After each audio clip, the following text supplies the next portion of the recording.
Ladies and gentlemen, the show is about to begin. The Irish Spaghetti Podcast. Like and subscribe. Please enjoy the show.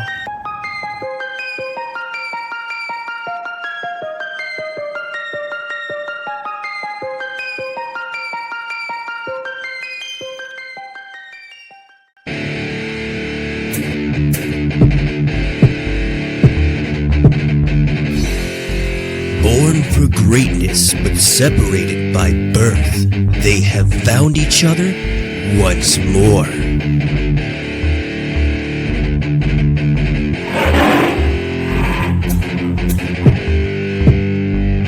They will hunt,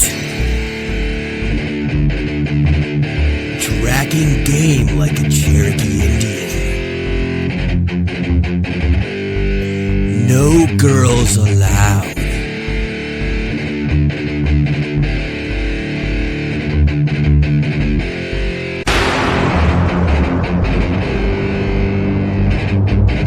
A complete rebuke of the feminine man paradigm.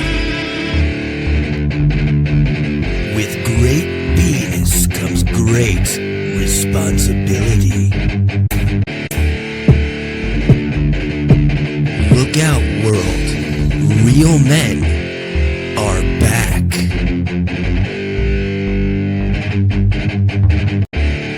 Total badasses.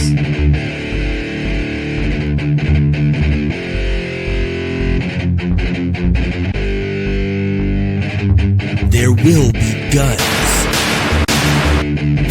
There will be violence. Step aside, John Wick.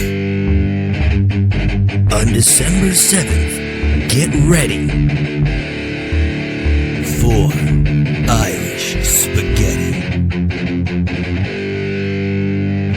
Eat shit and die. Yes. Oh wait, I'm screaming. I'm gonna rip your head off and shit down your neck. Am I fucking this up? No. I can cut anything, dude. This is all gonna be gold. You could cancel me out in the background anyway, right? Okay. This is fucking hilarious, man. Oh my god.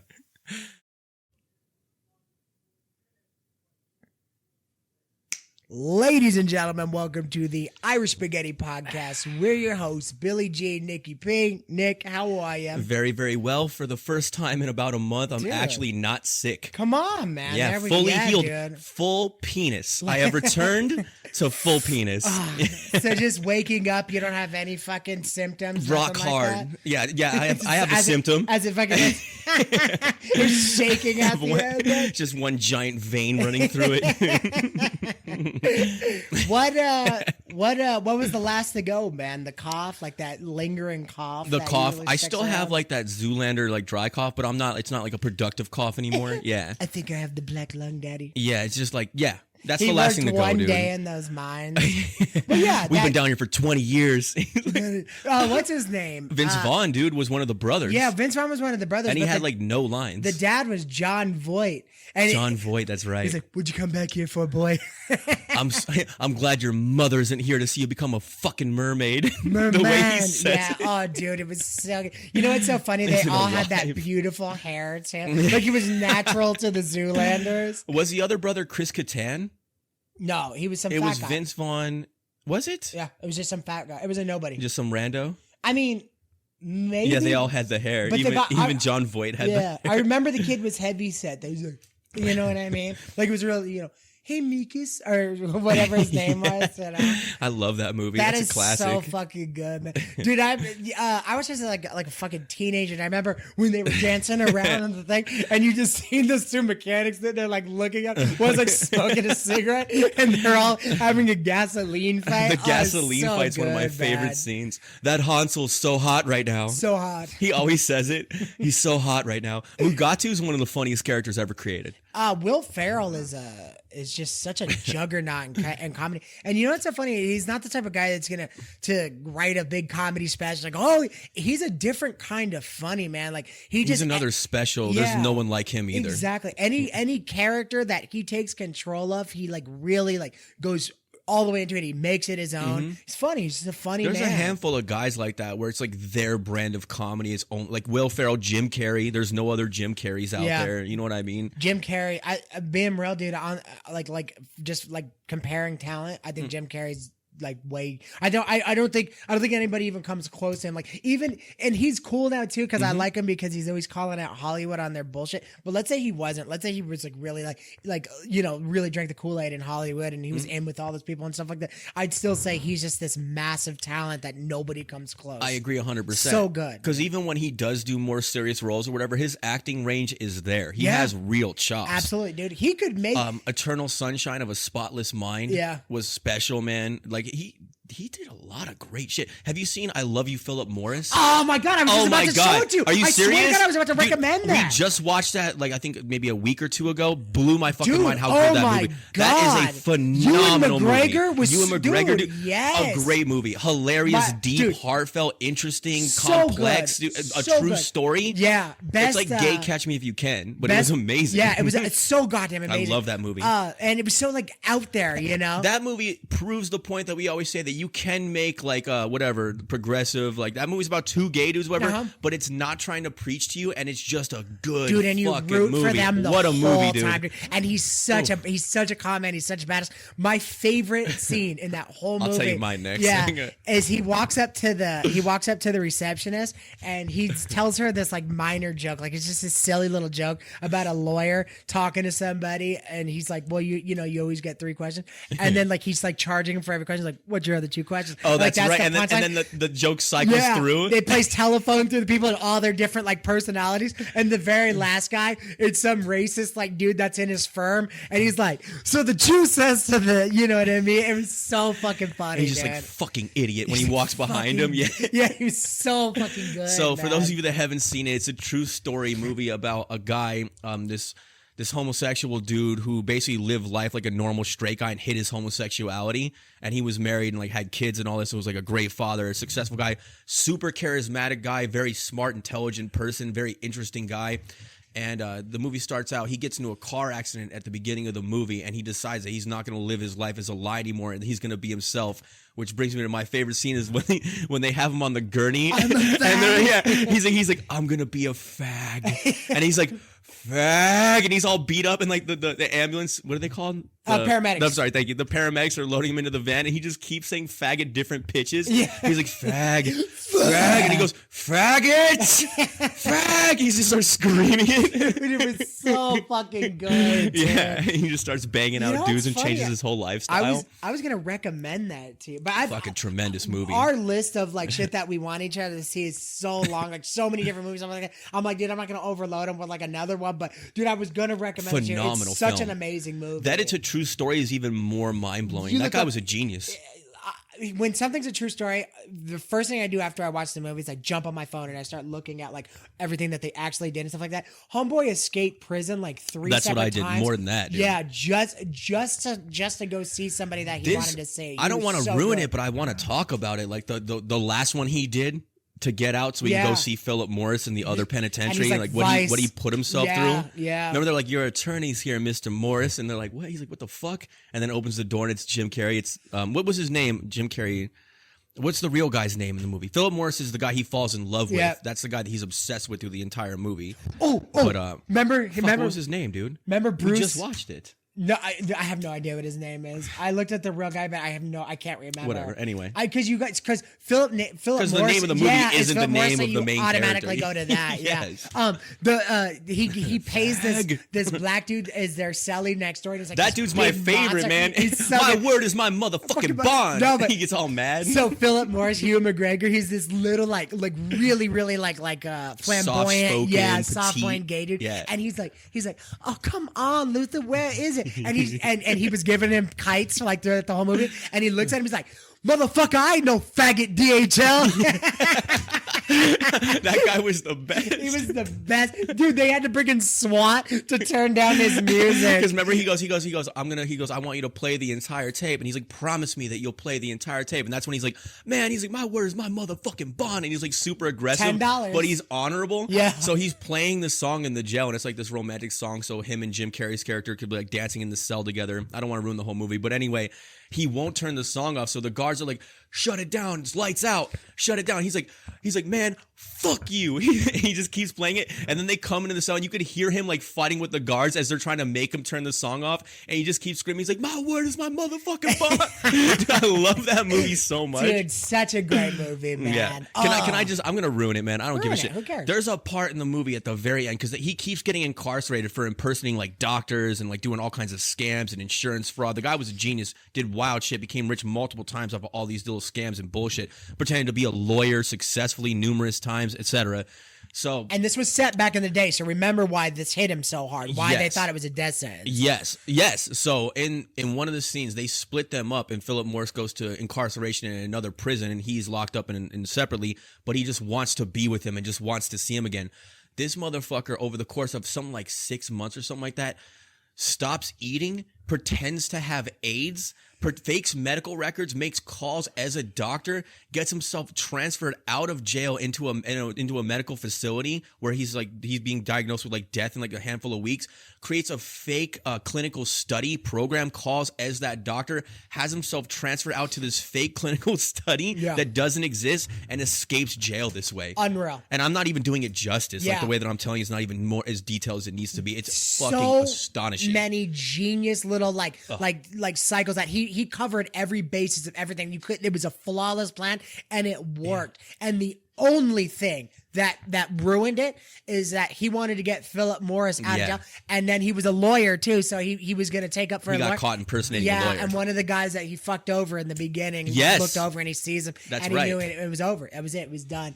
But it's phenomenal. He literally stops eating. There's a scene where he's like laying in his jail cell on his back, and you could just see like his concave stomach and his ribs are sticking out. He's all emaciated and he's like acting all weak. It's fucking crazy, man. And I remember when he's doing the monologue in the background, he goes, and throughout all this, he's like, these dumbass doctors in Texas never thought to give me an AIDS test once. I was like, oh so shit, good. Dude. It's good. Crazy. It's crazy. It was so bad back then. They were just like, what up? He's gone. He's a goner.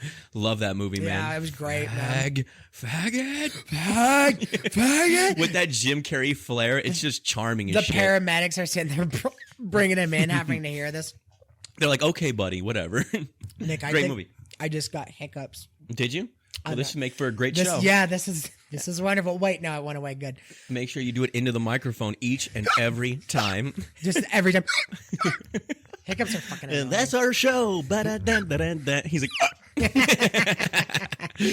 so what do we actually have for show? You want to talk about the MMA fights while they're happening for a minute? Yeah, you know what? I mean, I know this isn't going to translate because I'm putting the episode out tomorrow and it's already going to be done. But let's give our predictions. We should make our predictions, and we should talk about Jorge Masvidal and what we feel about. You go first. Go ahead. Okay, kick it so off. Alex Pereira is fighting Israel Adonis tonight. This will be number 4. Adesanya. Yeah, Adesanya. I think number 3 for UFC, number 4 for the total times that these two have fought. They fought in kickboxing numerous times before they transferred over.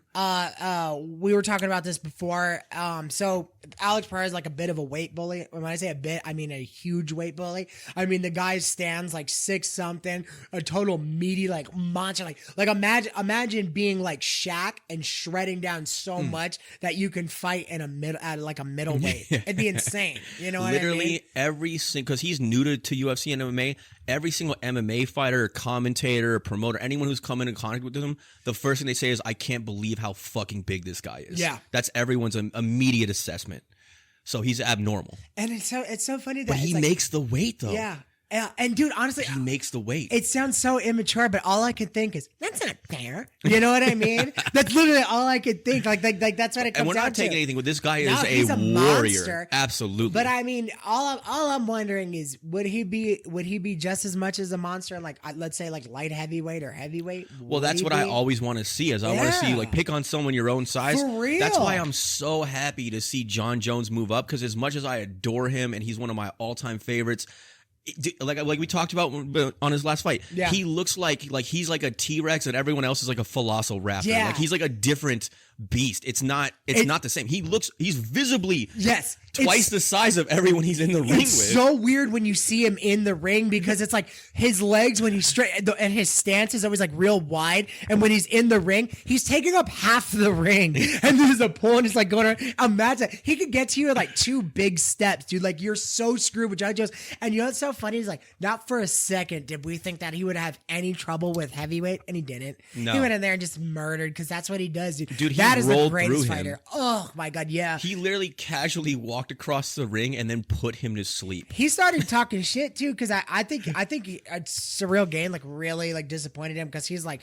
man, I had more trouble with so and so and so and so. You know what I mean? And it's like why didn't he didn't come to fight? I'm gonna be yes. I was just gonna make that point. I know we're getting off track with the fights tonight, but like it really looked to me like he just wanted out of that fucking octagon and he just gave him his back and just let it happen, man. Because remember we were talking about how he tortures his opponents and how he grinds them down and he has a mean, like vicious streak in him. I think Cyril Gane knew all that shit and just didn't want any part of it and knew that even if he tried his best, he wasn't going to be able to stop himself from getting tortured for 5 fucking rounds. The guy just doesn't have the wrestling. Dude, it is what it is. I think if he stood up and bet, he would have stood up, fought with him the entire. But as soon as he went for the wrestling, he's like, just go ahead, just tap me the fuck out. He could have lasted longer than that. And you know, send me home, baby. You know what it is, dude? It's like one of those rare moments where the reputation basically won the fight already. Yeah, and he laid down for him. And imagine that. Imagine being a stone cold killer, and this guy's reputation for just being so great. You're just like.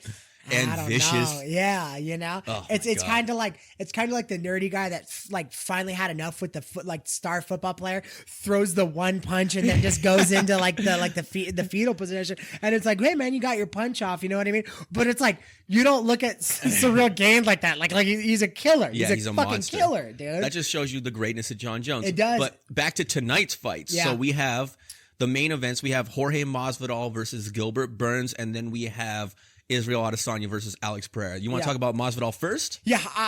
So like, you know, when it comes to Masvidal, we love him. We're absolutely in love with the person, with the guy who he is. I think he's a killer, wonderful fighter. Yeah. But he will never be a champion. I think he might have had a window for that, but I don't think like. And we want him to be a champ at least once in his long lasting career. This warrior who's fought everybody. Yeah, like what he did to Ben Askren and stuff like that. One of the greatest moments in UFC history. Unreal, man. But 2-piece in a soda. But I don't know. Leon Edwards. Every fight that. Yeah, really. Every fight that's been, you know, like thus far, it's just I don't know. Is he going down? Well, he has to be. He's 37 years old. He's pushing 40, and everyone knows the life of a fighter is a little bit shorter than most other athletes. You know what I'm saying? Yeah. So there's no way he's not on the decline as far like he's not in his prime. We'll put it that way. But he's still a monster.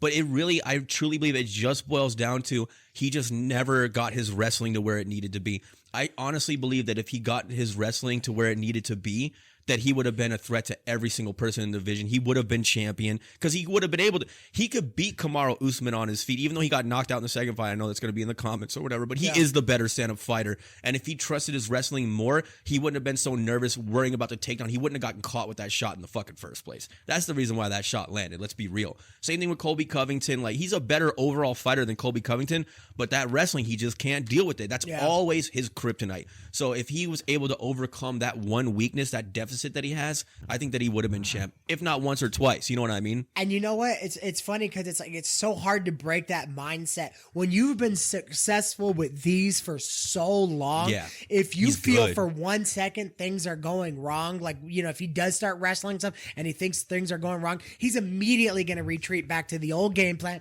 He's going to start, you know, slugging and trying to stand up and stuff. And it's and that's where everything just goes wrong. That's right. Everything goes awry for him every time. But he said that he's been training nothing but wrestling since that Usman and Colby Covington situation, if you will. Sorry. No, I'm fucking completely interrupting. I'm sorry. No, you're good. Yeah, but again, you then it's his age again, right? Like how? Okay, great. Well, we'll see what he could do with his age, even with the training. So that's the curiosity here. If he does beat Gilbert Burns, and if he beats him relatively convincingly, then I really do think I think he could beat Leon Edwards. I really believe that he could beat Leon Edwards if they got in there. Yeah, dude. And not only that. So that's the perfect champion for him to have an opportunity to become champion. Yes. If it's Colby or if it's Kamaru Usman, he's never getting that belt off those motherfuckers. You know, I hate to say it, but it is what it is. He ain't. So he'll that be like a wrestling is too short-lived elite. champion because then those guys go. But you know they what got though? his Let name him there. get that taste, man. He's been in the game all this Yeah. time. He's a great fighter. He's a earned great it. personality, Sure. man. I just want to see him stand up there, even if it's for a day. I don't give a shit. He fought one of the GOATs on like what, a week's notice, Yeah. 2 weeks notice. Yeah. I mean, imagine being that down. That's what I love It's about a it. bad mother, and he was game. Yeah, That game brain. Boom, there you go. He was just down for it. But that's the case, man. Like, what if he really can like come back and he does fight Leon Edwards and he just has his number? Yeah. You know, it'd be. I'd like to crazy, see that. man. Yeah. And then what'll happen right afterwards is then Colby will come and choke him to fucking death for Yes. 5 rounds. Yes. But you know what though? Even in that Colby Covington fight, this is a testament to both men, by the way. If you watch that, do you remember when he clips Colby with that left hook and drops his ass? Colby took a knee, dude. Yeah. So also Colby has an iron jaw, and his recovery, how fast because he got sincerely hurt and wobbled, and it was like a split second. He dipped, took a knee, and then got him and just started wrecking him again, which is wild, that stamina and endurance. But he's a real threat, man. He could that motherfucker could fight. So I'm saying that if he had like the wrestling ability of Kamaru Usman, remember when Kamaru and Colby fought that fight and they were banging each other for those 5 rounds, beating the shit out of each other? If that was Jorge Masvidal on the other end, he would not have made it out of that fucking fight. He would not have made it out. He would have beat Colby to death if he was just scrapping with him the entire time. There's no doubt in my mind. Colby, for as great as he is, has pillow hands. So he doesn't hit that hard. You think that Masvidal still has an opportunity? Yes, You think he's still in the run. If he wins tonight, this is his last chance. And I'm not saying that necessarily. It comes down to this. Does he beat Gilbert Burns tonight? And if he does beat Gilbert Burns, does Dana give him the chance with Leon Edwards, or does he give Colby the chance? Because if he gives Colby the chance first, Colby becomes champ. Jorge is blocked out forever because he has to face that wrestling again. Yeah. You see what I'm saying? And then it's over. That's it. It's basically his lifeline now. So it's like a little bit of skill and a little bit. Yes. Yeah. So that's going to be great. A little bit of skill, a little bit of luck. We'll see what happens. But word on the streets is that he's been bringing in nothing but collegiate wrestlers and really working hard on that. And I believe in his work ethic. I actually believe that he's putting all that work in. But let's see what he could do with it. Yeah. That's all it is, man. Yeah. We're going to find out tonight. Ability unquestioned. It's just training. Heart, all that, dude. man. Total monster. He's got that savage nature. He's a true bred fighter, man. He really is. Me and him always talk about people that are like we always talk about like Manny Pacquiao for being able to just be. Imagine being knocked out cold. Like you're gonna be like Kamaru Usman showed it in the last time. Like Kamaru Usman was murdering Leon Edwards, and then some random head kick takes him out. And he's not the same fighter. And It's he's over. not the same fighter. He comes back number 2, and he's nowhere near. He was tentative. Yes, exactly. Held, reserved, held back. So, but Masvidal, I think that he's fine with getting knocked out. You know what? I don't think he could be bothered by that. We'll see about that. I think so too, because I just think that he is he's that one of those that guys. savage. But he was Yeah. on the Joe Rogan podcast and he was talking about it. And so what I love about Masvidal is like his base martial art is actually boxing, and a lot of his psychology is boxing based. So after he got starched by Kamaru Usman, he went back to his camp, and his trainers who are really smart with the psychology side of things, they were like, look, it's not just your body that needs to heal. Your psychology needs to heal too before you get back in there. Otherwise, you're going to be like Kamaru Usman, which is why he didn't do such a great job, because he doubled back too quick and didn't get over the knockout. So he came in with that tentative kind of like frightful mentality. So his people, Jorge Masvidal, they let him take his time to recover, like built his confidence back up slowly, let his mind heal, let his body heal. They took him on the right path to getting back to where he needs to be. So I think he's going to come and still be that monster. I don't think he's going to be that tentative.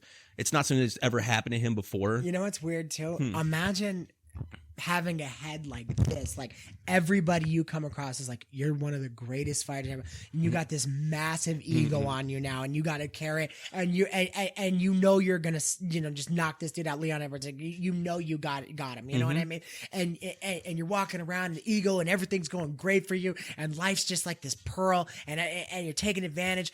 And all of a sudden, this brutally knocked him. You know what I mean? Not even just like, not the ref didn't Like, come in and really save him. yeah, like he if he sent just- him to the shadow realm. Yeah, exactly. He went to a whole new place. Like, it's not just like a normal, like, well, you got to get back in there. You got to shake that brutal. off. Yeah.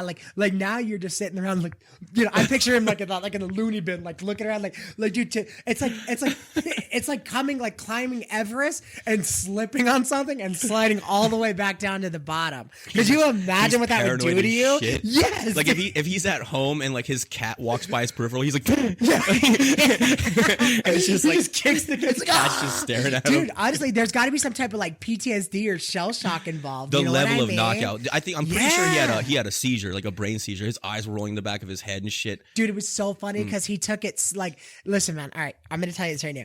Everybody complimented him on both of the losses. Like the second one, I think, but that night he came back and he was real nice. Like, oh man, sometimes you lose. I mean, You talking about Kamaru? Yeah, Kamaru, Yeah. right? And he's like, man, I'm telling you right now. He walked in his locker room and was like completely naked, like- screaming. Screaming in his hands, ripping walls off, and like, I'm telling you, I don't want to fucking hear like this number 2. Yeah, because now you've taken an L before you get. I'm telling you, He's got a gun. He's like just looking in the mirror.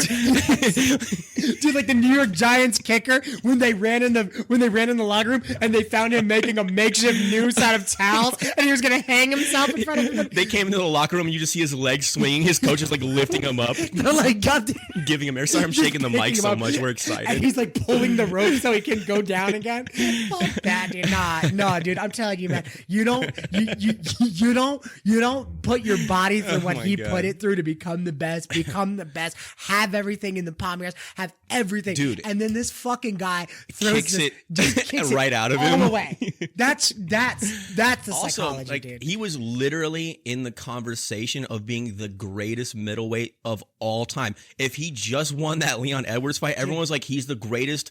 Oh, sorry, welterweight. He's the greatest welterweight that ever did it. Like that's. They were comparing him to Khabib. Could he have beaten Khabib? Was he better? Like shit like that. And then just bap. One soccer ball kick to the face. That's it. And your whole life he kicked your whole life into a different course. Dude, Like, and that's why I'm saying I don't think he's coming back. I think and it sucks, dude, because he does.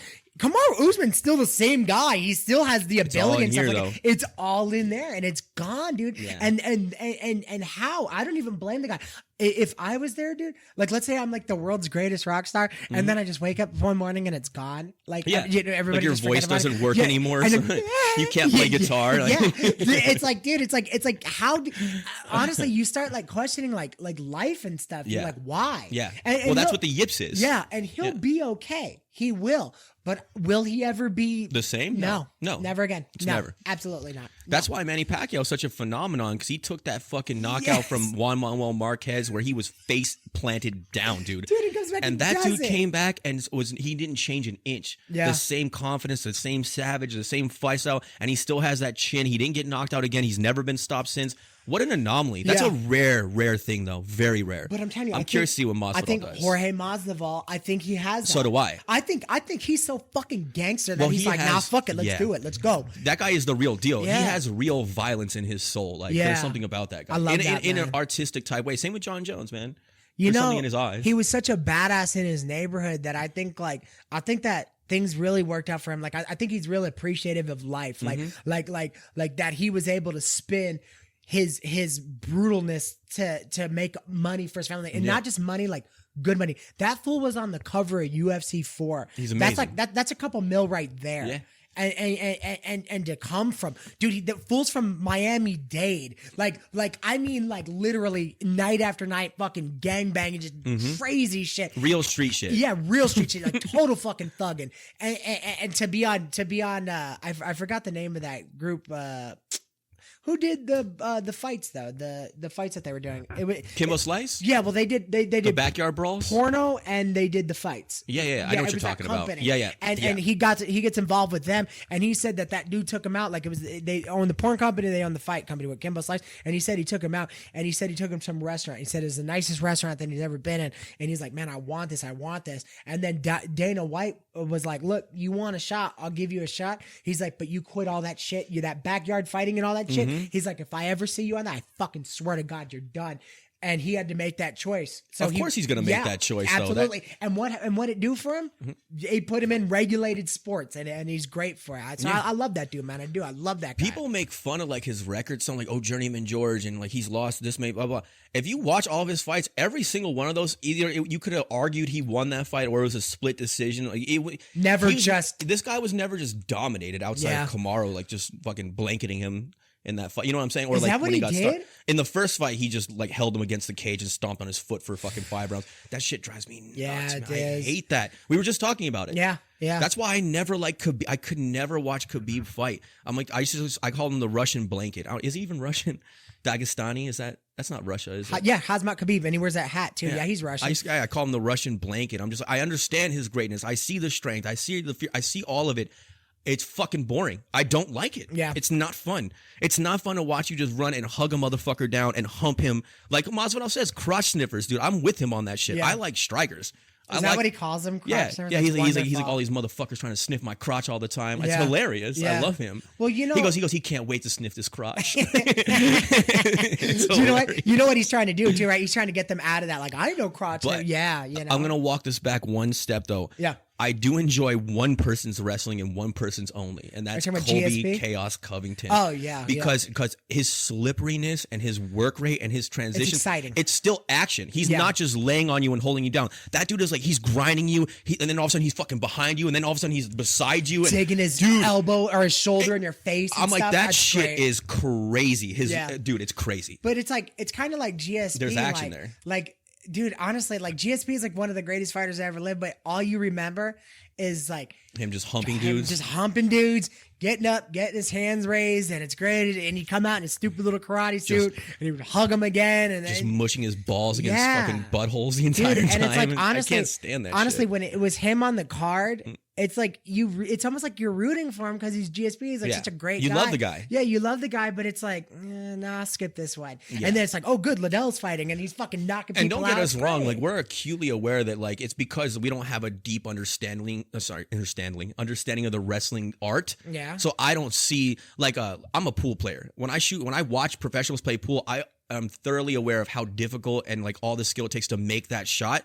Other people just go, oh, that was kind of cool looking or whatever. I'm like, holy shit. Same thing like a golfer watches golf. They understand the nuance. I don't understand the nuance of wrestling and jiu-jitsu. So I don't get that extra pleasure that someone who genuinely understands the sport and the techniques gets. Yeah. So, and like, that's why it's not a casual sport wrestling. If you would, only wrestlers love to watch wrestling for the most part, but everyone likes to watch boxing or whatever because everyone likes to see someone get knocked out. Or like fishing.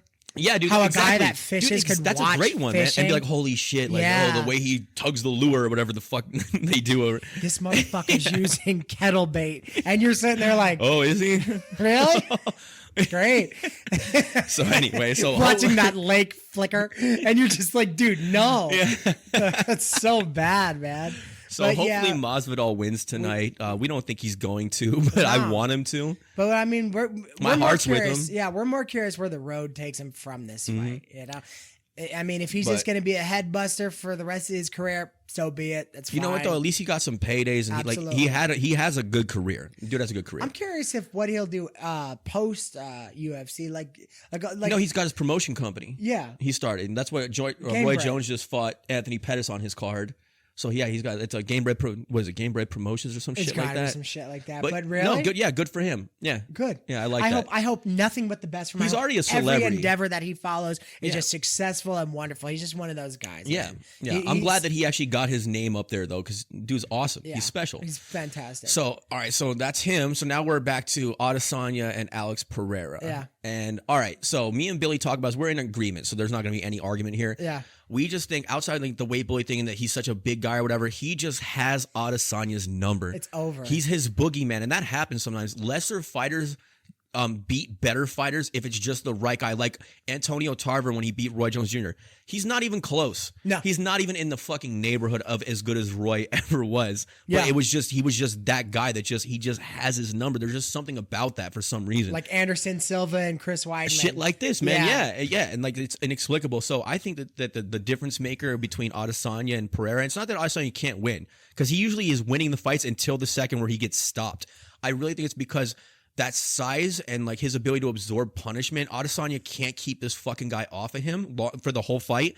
And he can hurt him, but he can't really hurt him. Like the guy eventually just walks him down and puts his power on. And I just think it's just a physical difference. Yeah. You know what I'm saying? I think that if they were more matched in like strength and size, like if Pereira came down to wherever Adesanya's physical level is, that I think that Adesanya would win 10 out of fucking 10 times. Well, Adesanya, like, even if he does some weird like spin kick, like followed up by a punch, he's still doing it to this giant that's just like, nope. He goes, and then just starts walking. Yeah, and then zombies him, dude. Yeah, dude. I mean, like his striking is so beautiful, but against a guy that's like twice his size, it really doesn't matter.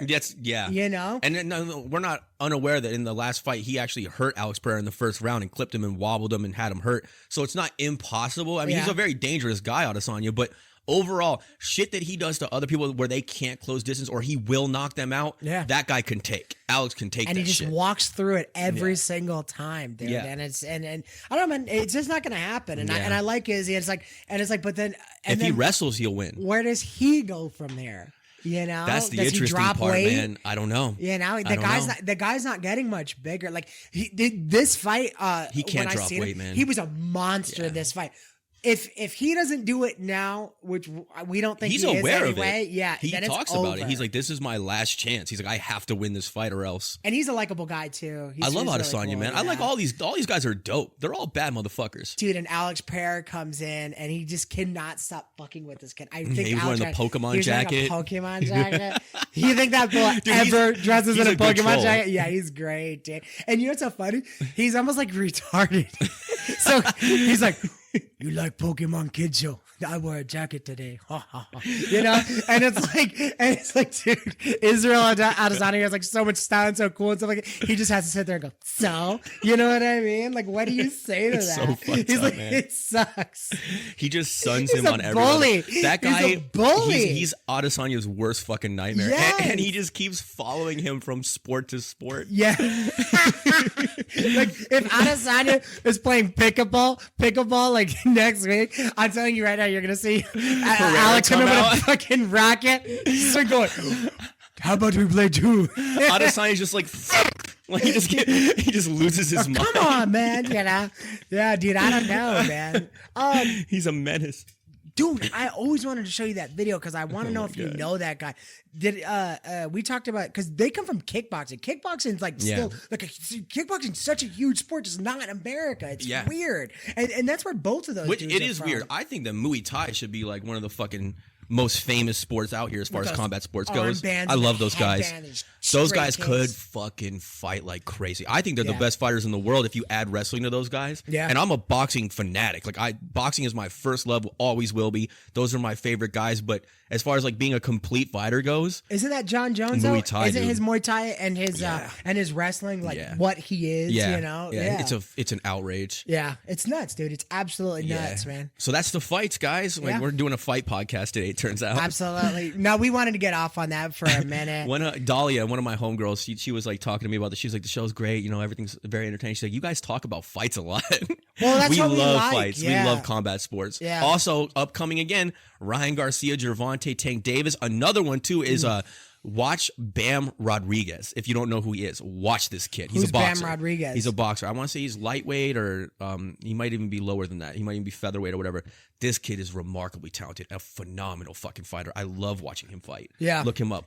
Bam Rodriguez. Do you know he's fighting or he just has one? I forgot. He has one coming up soon, but that guy is going to be. I think up next. This guy is one of the best talents out there by far. I can't wait until his name gets more out there and he gets more promotions and things like this. He has one of those like X Factor names Unbelievable. too. Bam Rodriguez. That's his good. nickname. Yeah. It's Jesse Bam Rodriguez. Jesse the Bam Rodriguez. Yeah. I Bam think Bam. He's right? dope, Bam Bam. dude. He has almost like a Lomachenko-ish like with his movement. He's like really tight guard. He's like he's over your shoulder banging you almost from behind. You're like, where the fuck is this guy? He just vanishes. Yeah. He's got an interesting punch style. His hands, he's nice and tight. He's perfect. Like he never breaks form. He's just a fucking good fighter, dude. I love watching that guy fight. So he's another one too to keep an eye on. Dude, I'm hoping, man. I'm hoping boxing just starts coming back. It is now. Like I said, Teofimo, Josh Taylor. You know what I'm saying? Gervonta Ryan, Devin Haney, Loma. Man, I'm gonna be honest with you. I want to see Loma beat Devin Haney so fucking bad. I understand how good Devin Haney is skill wise and everything. I don't like that dude as a fighter. I just don't like his style. He's got fucking pillow hand. He can't knock people out. Everyone, they call him the Dream, Devin the Dream Haney. I call him Devin the Jab Haney because literally, of the 900 punches that he throws, 898 of them are fucking jabs. It gets annoying after a while. I'm just like, dude, here, and another jab. And so he's just scoring and scoring and scoring. My God, and man. Scoring and even when he gets boring. in and he rips shots or whatever, like the guys are just like bink, and then they just walk for it. He can't fucking hurt it. I like explosive fighters. How's he winning though? Is that all he's doing? Just Points. scoring? Yeah, he's Points. a surprise fighter. Yeah, points. Ugh. I mean, I know no hard feelings to him. I mean, he's working with whatever gifts that he has. If you don't have that power, you just don't have it. But for me, I'm like, but he talks like he's so much better than everyone. I'm like, dude, I want to see you in there with fucking killers. How many knockouts does he have? It's a handful, but they put him in front of tomato cans to build up his record. I'll show you him later. I'll show you a highlight of his fight with this other guy that he was fighting, where he's literally hitting this guy with everything except for the kitchen sink. At one point, the guy's arms weren't even up, and he overhand rights this dude with all of his might after hitting him like 1,000 times, and finally drops him. And then they were like, Devin Haney's one punch knockout power. I'm like, dude, he was hitting this guy with a baseball bat for like in this clip, yeah, for like 10 rounds before he could hurt the guy with one punch. It was ridiculous, man. I think they're just trying to get as many superstars. Superstars are what makes these incels the paper. Ryan's a real one though. Yeah, dude, that kid has 810 million followers. I respect on Instagram. Him, man. His social media presence is like what's new in boxing. Like this kid is. I really do hope. I'm hoping he beats Gervonta Tank Davis. I love both of them, yeah. so either way, I'm happy. But I want to see Ryan win because he's the one that stepped up to the plate and has the courage to take all of the drawbacks, like the rehydration clause, and he put himself in all kinds of danger to take this fight. So just for that heart alone, just being down. Just for that, that's all we like is when somebody's just down and they're like with it and ready to fight. That's it. Yeah. All right, so that's fighters. That's fighters. Fights. Okay. Yeah. All right, I got one for you. Okay, so I told him that I wanted to spring this on him before because he doesn't know the details and stuff so like that. there's a Okay. surprise fucked up story happening. Yeah, and it's insane. Dude. All right, so Riley Gain, and you're not going to know that name, but we've actually discussed her like on episode 1 or 2. Really? Yeah. Do you remember we talked about Leah Thomas, the transgender swimmer? Yes. Okay. Remember how stupid that was and stuff? Okay, so remember I said that the other girls that were competing against her had a big issue, like they had spoke out against her, right?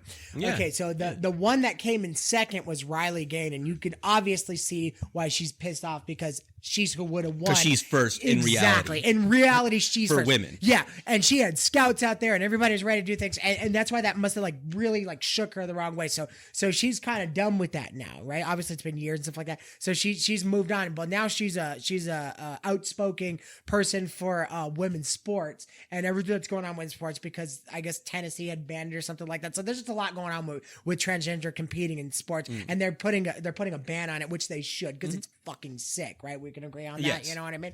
Obviously. So anyway, she goes to San Francisco State University to have a speech. I mean, Shapiro does it all the time. All these guys do it. You know, I mean, sometimes you got to go in the heart of the beast to really like make some damage. Yeah, you got to cross enemy lines. Exactly, you got to do it. Well, so she goes into San Francisco State University and automatically, listen, I'm okay with the right to protest. I think that we should you should be able to have a voice, but peaceful assembly, right? So she goes out there and they're protesting. And protesting is strong. There's a lot. So it starts getting and they're real, protesting and they're protesting transgenders hard. in sport. They're saying sports. transgender are people and blah blah. And all she's there saying is that she doesn't want them competing against biological Natural men women. competing against women. Women. Exactly. Fuck. Yeah, that's it. So Actual women. So it starts getting heavy and they're throwing shit at her and stuff like that. So it's getting violent too, right? So police are like her team. I'm sorry, not police. Her team is like, no, we're calling it. Let's go. And there's a police presence there, but not much, right? So they get her out of there, and it's an auditorium. So they get her out kind of the back way, and they're walking down one of the hallways. They look down, and there's like a mob of like 40 or 50 more, and they're coming right at her. Protesters. And then they turn around and there's that same mob that was coming through the auditorium. So now she's being flanked. Right. So she runs into a classroom, right? Okay. They barricade her in there, right? So now police show up and there's like SWAT there and everything, okay? Yeah, tear gas these get her the fuck out. No. They demand a ransom for safe passage. Police pay the ransom. What? These are students of San Francisco University, and they held her hostage and demanded a ransom, and police paid, okay, for safe passage. What? Right? They don't leave. They don't disband. They just promise safe passage. She walks out and a man in a dress slugs her twice over it. Bam, bam. Oh my Police God. don't do shit. They just keep bringing her. She's crying and they're all going, bitch, you cried? I'm going off this on her, is disgusting. walking her in there. They paid. And dude, the police, Dude, the I don't dude even that know was what to there, say. yeah, that's I'm are you gobsmacked. dude, are I you got no blown away words. right now? Dude, the police officer that was there was like, come on, guys, we're not getting anywhere. Dude, honestly, you're right.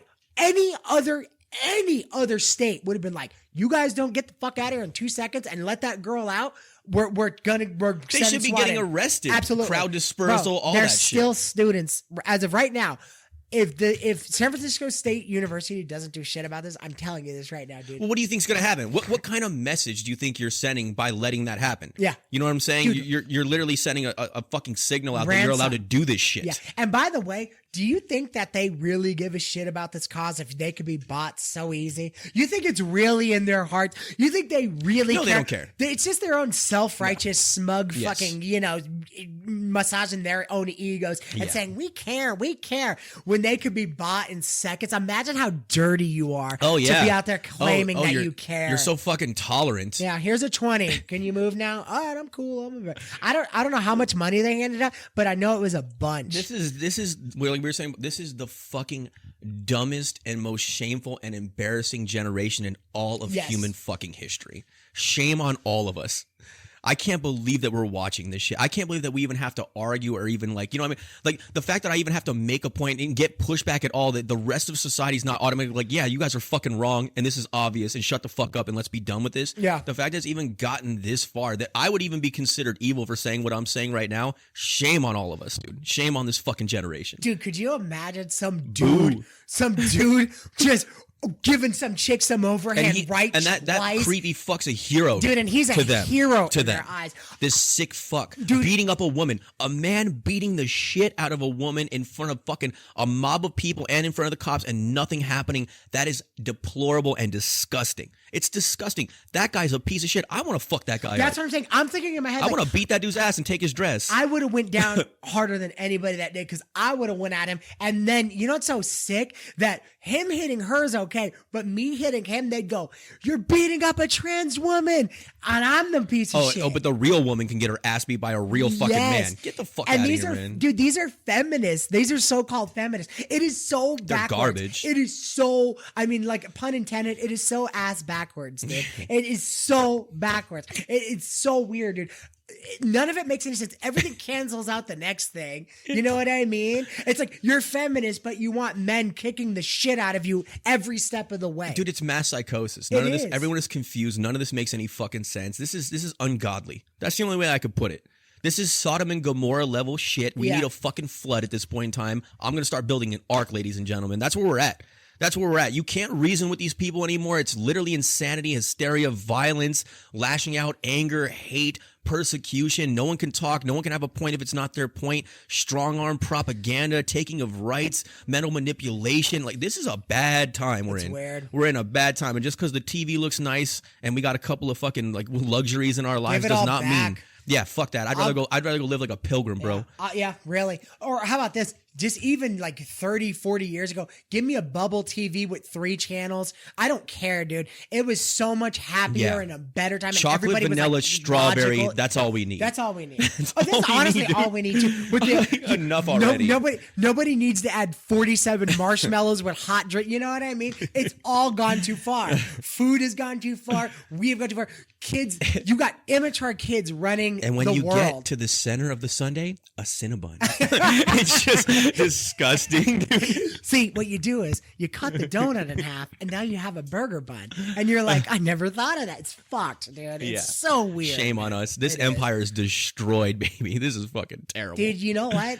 We're watching this thing go to hell in a handbasket. But We're this- the clowns of the world. Yeah. This is the experiment, and I mean, is it failed? Experiment. What I'm saying is the American experiment. It's like did we give too much freedom? No. Is there too much freedom? Absolutely not. It's being Then taken away. It's the exact opposite. When we had real freedom, this place was the shit. So you think that When we had less regulation, small government, actual freedom of speech and everything else, if you will, we were the most innovative, powerful, rich country that has ever existed in all of the empires of human history. then where did these And that- clowns come from? It's the same thing as any other empire. What Like are look they at a like product Rome or of? whatever. At some point in time, they lose focus on their roots. Like we changed the Constitution. We're not abiding by our own principles and belief systems. Our founding fathers, the way that they set it up, we're not doing that shit anymore. Yeah.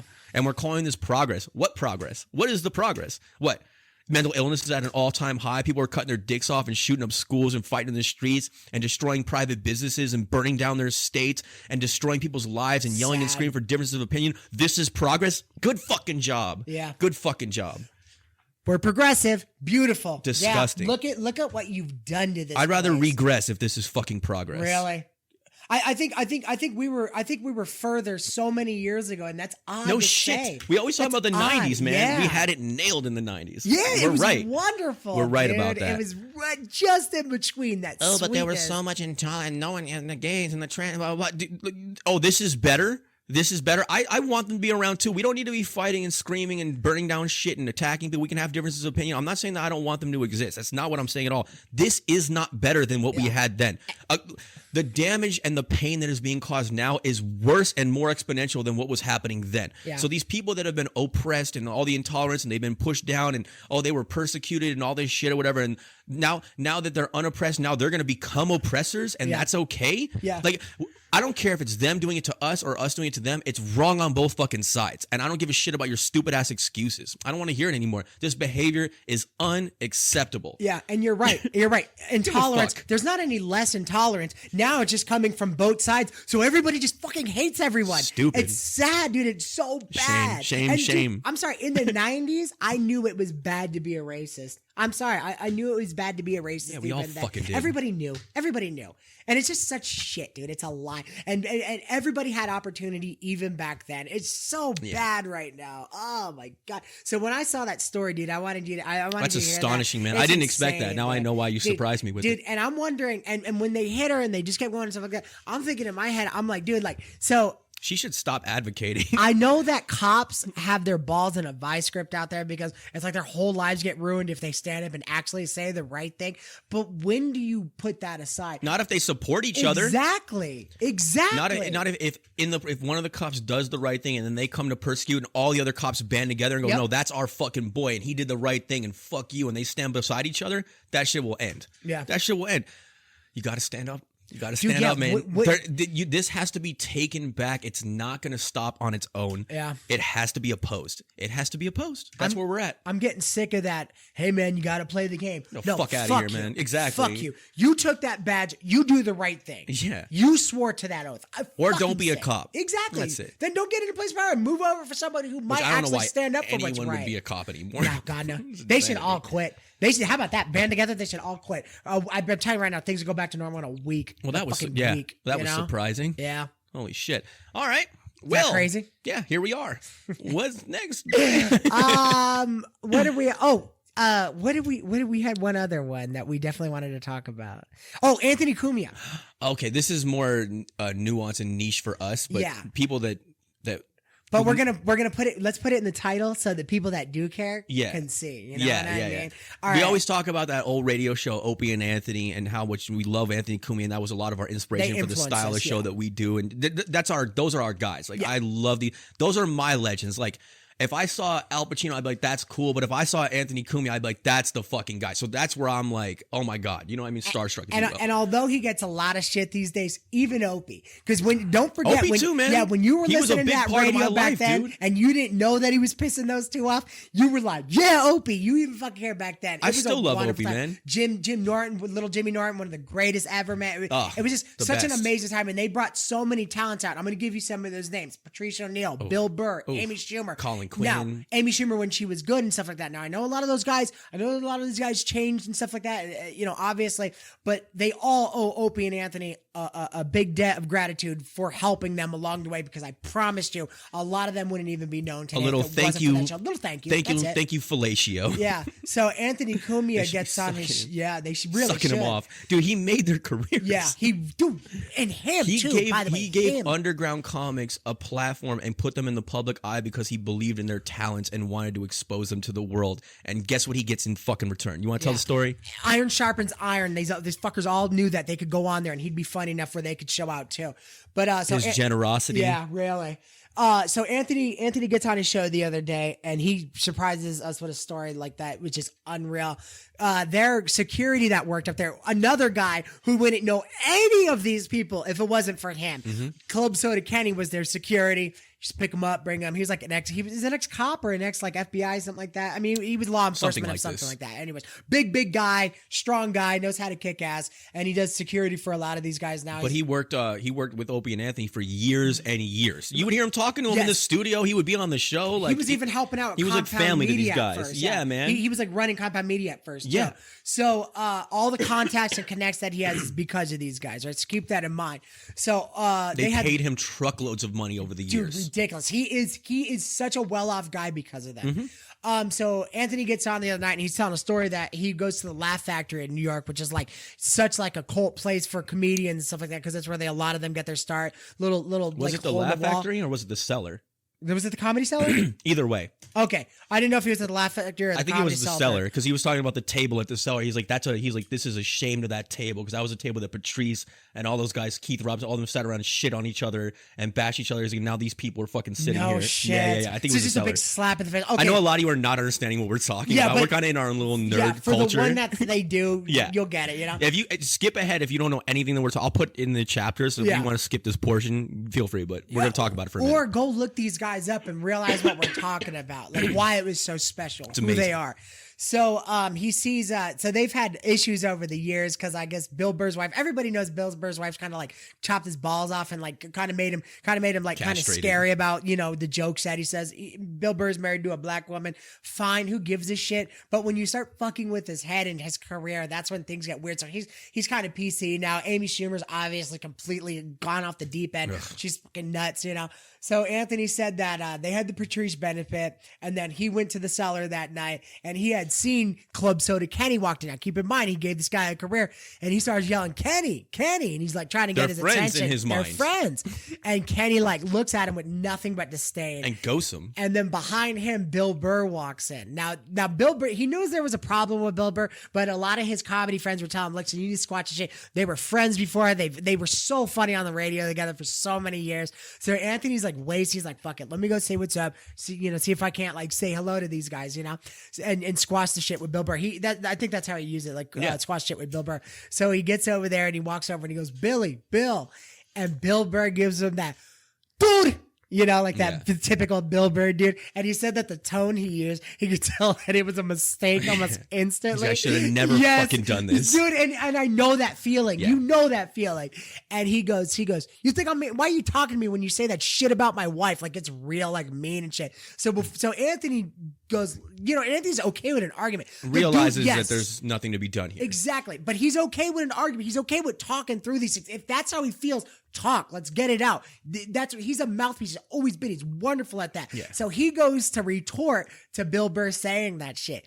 Club Soda Kenny walks up and starts chest bumping him, going, go, and kicks Anthony Physically out of removes the club. him. Physically removes him from the club. This guy. This man who made these people. Yes, imagine paving the road for everybody and them running you over and hitting you with their cars. It would be sick. One of dude. the greatest radio Minds, hosts that's yes. ever existed. The greatest radio show that did more for comedy and comics than any other show that has ever existed.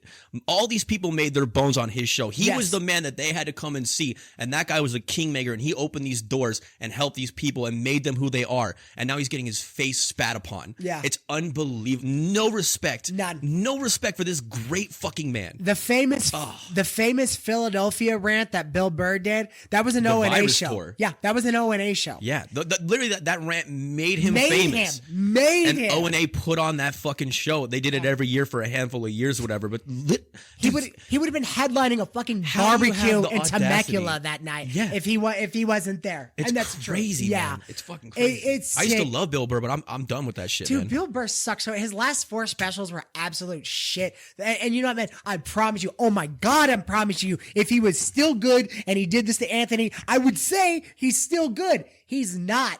You tell me Killer Friends was a good special. Ugh. Him and everybody fucking suck. They bombed. I'm not cussing too much on this one, am I? Eh. I'll hold it back. But he was so We're upset bad. today. Yeah, he was so bad. And you know what kills me most about anything, dude? Is just like he'll like how he sets up a joke these days. He says a bunch of safe shit and then says one that might be kind of off color and It's then so goes back obvious. to safe. It's sick. It's always he's playing an angle and he's trying to play it safe and he's careful about what direction he goes in. He used to be. I loved him because he used to speak from the heart and he was a strong personality and he stood up for his beliefs even if they weren't popular. People didn't like see eye to eye with him. Yeah. But he was he was authentic. Now you can hear the inauthenticity. You can hear how he's taking a different stance and changing his mentality and changing the way he actually thinks and believes and what he says, and he picks his battles and he's very careful about what he says and doesn't say, and he's angling all the time. And that's when I'm like, dude, fuck you, man. Like, you lost yourself. Every single thing that he used to like rail against, especially when it comes to like being married and like how like a wife like takes your balls away and changes you and all that shit, everything that he resisted, he has become all of those things. Yeah. It's crazy to me. And it's odd because it's like once you get on that stage and you got to worry about all the groups of not offending, how could you possibly really like tell how you want to feel, like you really feel? It's impossible, right? Because now you don't want to step on these guys, so you can't say this. And it's like now it's not even clean humor because it's not even real. Yeah. It's just, you know, saying something funny enough where you think they'll be okay with it. Yeah. And how is that? That's what selling your soul is, basically. Yes, exactly, dude. Yeah. And this guy on the comment section, he said that his family, his sister and her husband, he said that they were from like, you know, Berkeley and stuff, like total hippies, like total left-wing extremists. He said he knew he lost Burr when he was like, what are you guys doing this weekend? And they're in Atlanta now because they got jobs out there and they're total like leftists, right? And they're like, oh, we got tickets to Bill Burr. And he's like, and he knew, he's like, dude, he's done. He's like, done. He's done. Yeah, like how is this happening right now? You know what I mean? And I thought that was That's so hilarious, telling, actually. man. It's Damn, interesting. that sucks. Yeah. And Schumer's disgusting anyway. She's trash. She's always been garbage. Dude, what do you think Club Soda Kenny, like, how do you even look yourself in the mirror after that? Shame on you, Club Soda Kenny. You bastard. That bothered me even worse than Bill Burr because we already saw Bill Burr like Burr's changing over the years and like, I've already processed it. That one surprised me. Dude, and he was so good. Remember that other crazy guy, Master Poe? Yeah, dude, I love Master Poe. Hell yeah. Dude, that show is so That's the greatest characters, man. Big A, Twitchels, Master Poe, Club Soda Kenny. I mean, that go back, go on YouTube and just look up old O&A clips. I'm telling you, it is an endless goldmine of quality. Not only just comedy and entertainment, brilliant discussions, interesting points of view. I mean, just fast when you could actually talk about everything and express yourself, and you weren't going to get yelled at for doing so. Some of the most interesting and fascinating conversations ever recorded. And I highly recommend, for where you want to start, is just listen to Anthony whenever Patrice was on. O&A with Patrice on there. Anthony and Patrice and Jimmy Norton, but especially Anthony and Patrice. Endless amounts of content. It's the greatest radio ever produced. And Bill Burr knew Patrice, and that's Patrice brought him in to meet these guys. You know what I mean? Am I painting a picture here now? Yeah. You know, Patrice wouldn't agree with what Bill Burr is doing right now, and he's doing it in the name of Patrice, who has passed away. He throws benefits for him, but Anthony and Patrice were a lot closer, and they loved each other, and he was really his Patrice's friend, and he's being kicked out of this whole fucking thing. But if Patrice was alive, he would back Anthony. Let me give you like how we're getting into our nerd shit right now, dude. This is we'll say a couple more things about it, then. But no, it's fine. They could skip. Like you said. Let me tell you the shittiest part about it. Okay, Anthony Cumia isn't invited to the Patrice benefit. I know, right? But Pete Davidson is one of the hosts. Dude, that's outrageous. He doesn't even fucking know him. Dude, no. Dude, and he's awful, dude. He doesn't like Pete Davidson. Dude. When he did the roast, Pete Davidson was there. He like shit on Pete Davidson. Exactly. With Charlie Sheen roast. Yes. He and you could tell that he was joking, but he was joking on the square. Like he actually doesn't like Pete Davidson. Dude, and Pete Davidson is shit, dude. And if you don't believe me, just where has he been since SNL? Please tell me what. Tell me what a massive talent that guy is. SNL was like his last hope. If your career dies after SNL, then you were never meant to be shit else, and that's true. That that happened to a lot of people. But that kid's never going to be like Sandler or Mike Myers, like how we were talking earlier. No, he wrote a movie with Bill. God, of course, fucking Bill Burr was in it, and he wrote a movie, and you know what, dude? It was okay. But it wasn't great. But then his next movie was fucking awful. I'm cussing a lot. I'm sorry. I'm pissed. No, Pete Davidson is he makes me laugh sometimes. Like he does have wit, and he like like when he does some of it's funny, but he's just too pathetic to me. Yeah. He's a pathetic figure. He's a very like obviously like kind of self-loathing, like self-congratulating. What's the word? What is like brooding, but in a way where it's like poor me. He has a poor me vibe that just fucking oozes out of this guy. Well, he tries to play like and everything's going so good for him. He tries to play like he's this regular guy that doesn't care about it, anything. That's like what Patrice called him out for. Yeah, you know what I mean. It's a lie, dude. Like he loved the attention with the Kardashians and shit like that. That's not him. That's not who he is. You know, I don't know. So anyway, that's what's and if going you on. You know what sucks about him though? If you talk crap about Pete Davidson, you're automatically what are you hating? Because he like bangs the hottest girls on the planet. Fuck, dude. Dude, who cares? You know, shit. Go get another tattoo, faggot. No, I'm kidding. Go get some weird Just tattoo super that's just like aggressive. or some stupid shit. You know what I mean? It's just a dick shooting cum into his face. Dude, isn't that on the side of his neck and cheek? Dude, get that tattoo. Imagine having that much money and not even going for decent tattoos. You just get a bunch of stupid stuff on your body. Fucking heroin addict looking motherfucker. He is, right? Isn't that his whole MO? I'm gonna shit on that dude. Bastard. So we just had to get that out. So Anthony Cumia, we love you, man. You were the greatest of all time. One day we hope to fucking sit next to you and just banter with you a little bit. That would make our dreams fucking come true. You're the greatest. The best. We love this guy. Ever. Love that man. And Jimmy Norton, dude. I love Jimmy Norton. I fucking love those guys. Yeah. Sam Roberts is awful, man. Yeah. I hated not that. A Sam I hate Roberts that fan. duo, man. I never would really have kept cared for listening. him. I would have kept listening to just Jim Norton. Oh, yeah, you man. know? Yeah. Do you like Chip Chipperson? Yeah. I don't like Chip Chipperson. Most people don't. Yeah. I don't know why. I don't. Is it? It's hilarious. Is it's so awful. It's funny. Is that the? Yeah, is that that's the joke, right? Okay. Yeah, his thing is like he always bombs and he always says the wrong thing at the wrong time, and that's the whole gaff. I've just never been a character guy. Yeah, you know what I mean? I love Jimmy Norton. Like I think, and dude, a lot of people hate dude, it. and I know he's heard this over and over again. Like he'd probably punch me right in the mouth if I said this to him. But it's like I think Jim Norton's funny. I don't think Chip's funny. You know what I mean? Like that old cliche. Shit people say that shit all the time. All the time to him. You know what I mean? But it's true, dude. Like I think Jim Norton, when he just by himself, just doing his own thing, he's so funny. But when he gets on with the characters stuff like that, I get like almost like cringed out. You know what I mean? It's not like, your cup of tea. Not at all, dude. Not at all. It's so bad. I love Jimmy Norton. But yeah, so that's what happened with that. What else we got, buddy? Dude, you're asking me? Do we got nothing? Dude, we have nothing. There was nothing. There's not. Going It's on. a slow news day, guys. It's a slow news day. Dude, well, it's like we already told you. We don't want to get on and hit you with the worst stuff happening. Like I had to tell him about That was mind blowing though. That's different. I didn't even want to mention any type of political like sense to it or anything like that. But I had to tell you about that. That's just mind blowing. Dude, is that not insane? Fuck politics. Could you imagine holding somebody hostage and then walking away from like I got a gun to a bunch of people's heads, right? And I'm like, I'm gonna fucking kill him. And they're like, I want a jet and I want a briefcase. Imagine when they bring your jet and briefcase full of money, you walk out and you're actually able to get to your jet and you just fly away. Like, could you imagine? Dude, what is going on? Dude, it's so weird. Dude. Oh, we fucking stink, man. You've just committed a crime. Not only terrorism, but kidnapping, coercion, like whatever else you want to call it, dude. And the police are just like, I'm not about to touch that with a 10-foot pole. You know what I mean? Yeah. It's bad, dude. We're in a bad way, guys. Yeah. This isn't going great. Let me see. Oh, we do have an outro video.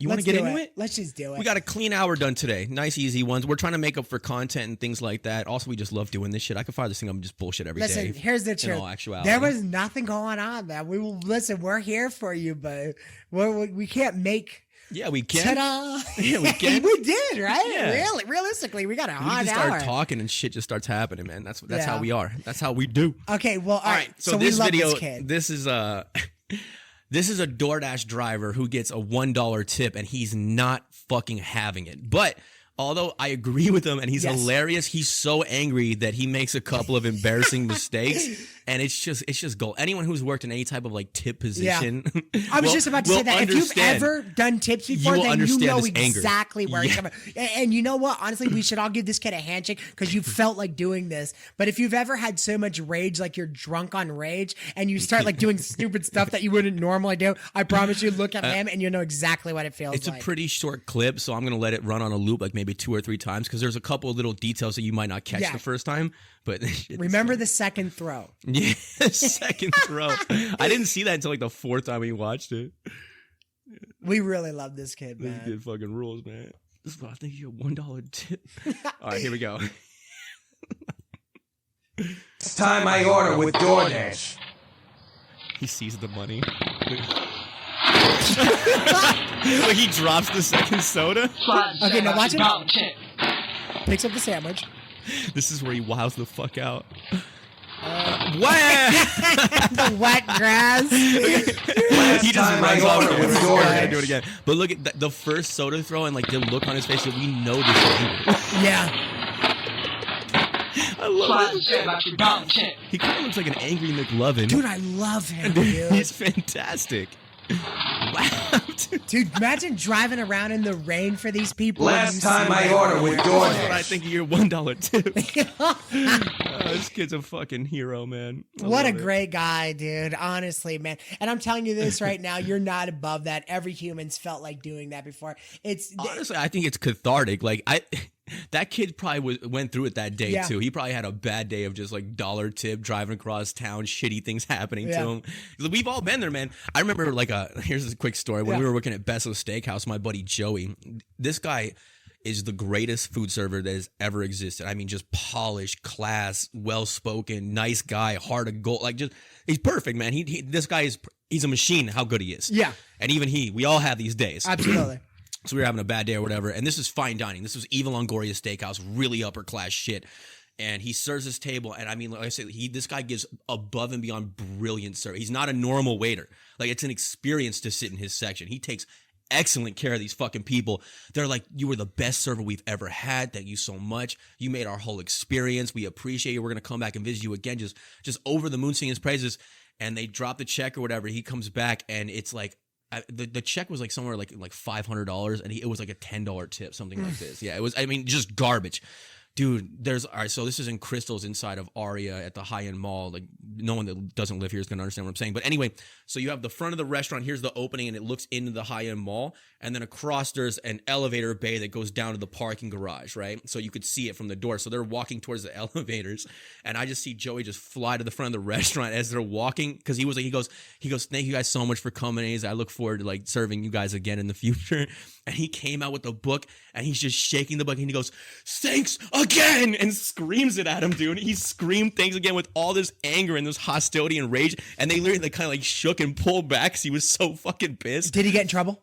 No. Good. And they didn't go back? Well, the reason why, because normally like that is completely unacceptable, especially in like fine dining. I've known people get fired because of that. But our managers at that place, like Roy Saunders, like they were all in the business their whole lives too, and they understood the quality of this man's work, and like we all understand how high stress restaurants are. You have to let your guys do that sometimes. So it was like he gave them the stern, don't let it happen again. But it was almost like a that's gonna if you work in restaurants long enough, you're gonna snap, you're gonna have a meltdown, you're gonna fight with someone, you're gonna scream at someone, you're gonna threaten someone. Like it's just a high stress job, and it's thankless a lot of the times. He's thanks again. Yeah, I never went off on anybody, but I've had like really like breaking moments. He was with me for a wedding party. I took care of 25 people. Oh my god, dude! I took care of slaughtered. A wedding party of 25 comes in. We murdered it. We gave them such excellent service. And I was really thinking that it was gonna be split checked, and I was kind of worried about that. We still managed to like kill it. The groom goes, I'll take the check, and I go, okay. And there's no autograt on there, which is a joke in itself. So for those of you who don't know, in the restaurant business, if there's a party of 6 or more, right? 6 or more for faux, 8 or more for like other restaurants. Yes. That's the general standard, but it's called autograt, which is they just add the tip automatically. I'm sure you've seen that if you went to a steakhouse, like a nice dinner where it's like, 15% is automatically included or 20% or whatever it might be.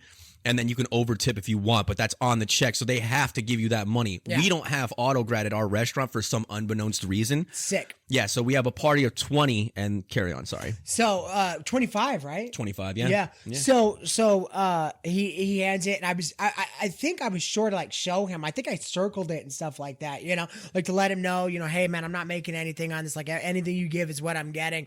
And the check wound up being like $700. I was 6 somethings, but closer on this to 700. And I remember they were all leaving, and he left me a 20. And that's what, and it killed me inside. And it's like, all you can do is like, kind of like, it's almost like, I know this sounds so stupid, but it's almost like a rape. Like you just kind of shake it off and financial shower rape, and dude. Yeah, dude, and like hope it doesn't happen again. Because they like shook your hand. They said same thing with him. Like they told you how good of a job you did and how much they appreciate you. Dude, and see, that's what makes the it even verbal worse. tip. Yeah, the verbal tip. Exactly. Yeah. Like I could pay my bills with that, and that one really hurt. And it's like, but see me, I don't know, man. I'm kind of that was the type of like we had a slow day that day. Yeah. That was like that could have made our whole day. Yeah. You know what I mean? Like that was the difference between having a good money day and a shit money day where we walked out with fucking nothing. And we were all excited about it because we're like, this literally saved us this party. Dude, yeah, you get excited because of that. And it's funny because it's like, I could understand how that dude did that. You know what I mean? Yeah, it's yeah. Like He these snapped, people dude. put you in these horrible But his heart was positions. in that. Yeah, Like, he and you're literally supposed to just like take it on the chin. Yeah, Dude. Yeah. There's And only so many times you could do that for shit. real, dude. You're human. There's a threshold in anything. Yeah. There's just so man. I mean, but it's the game. It's the nature of the beast. Sometimes people are just gonna screw you over. That's what tips is. It's just. But I'm telling Comes you, with the territory. The reason why people look for these jobs and they do this because most people are cool. Most people really are cool. Most people have a grasp on like the idea of tipping and knowing that the service, it's not them just picking up food and going home and doing themselves. Like I'm running around doing everything for you. I get that you're paying for it, but don't you understand that you're also like paying for me, you know? I don't know, man. Like I know tipping is really controversial with It's people. not to me. I don't think it is. I think it's a joke if you don't tip. I love the tip system. Anything that has tips, I tip always, every time, and good too. Care. Yeah, there's no reason. There's no reason. That's because why we're you shouldn't. industry. I used to get letters and stuff like, I'm gonna like say sorry, something in real a quick. bad time. If you, yeah. What are you doing here? Then? Was it Joe or was it you that got the IOU? I think that was Joe. He literally got a fucking IOU, and it wasn't a joke. I was like, dude, I would have literally cut that bitch's head off. Like I was they losing come my back? mind for him. No, of course Oh, not. so they never made good on the IOU. Yeah, they never made good on Bastards. the IOU. Bastards. I forgot what I was gonna say. No, you Oh, got a well. quick story. I don't remember. We were talking about Sorry. tipping and shit. I feel you No, know no, what? I'm scatterbrained, but I interrupted earlier and I felt like shit. It's not 'Cause, your fault. dude. I'm telling you, I'm having a bad day, and you're talking, and I'm going, and I'm talking. Dude, that was the worst I ever did, dude. When you watch this back, I'm embarrassed. No, that you're good. you're talking good, and I'm like this, like I'm going. We're not gonna be perfect every day. How funny would it be? Is if in the middle of my story, if I'm like facing the camera, if he just comes and starts talking into my microphone, like you don't even use yours. Like with the 4 tops, I'm like, He's like, and one time when your head just leans into it. dude, just a Motown group, like everybody talking in the same I remember mic. what I was gonna say. Oh, dude. It's not important, but I'm No, gonna say go, it. That please, now go, we're all go. curious, Yeah, aren't we? yeah. It's not a big deal. I was just gonna say that if you work in the industry and you're a poor tipper, you're a piece of shit. Yeah. I just want you to know Yeah. that.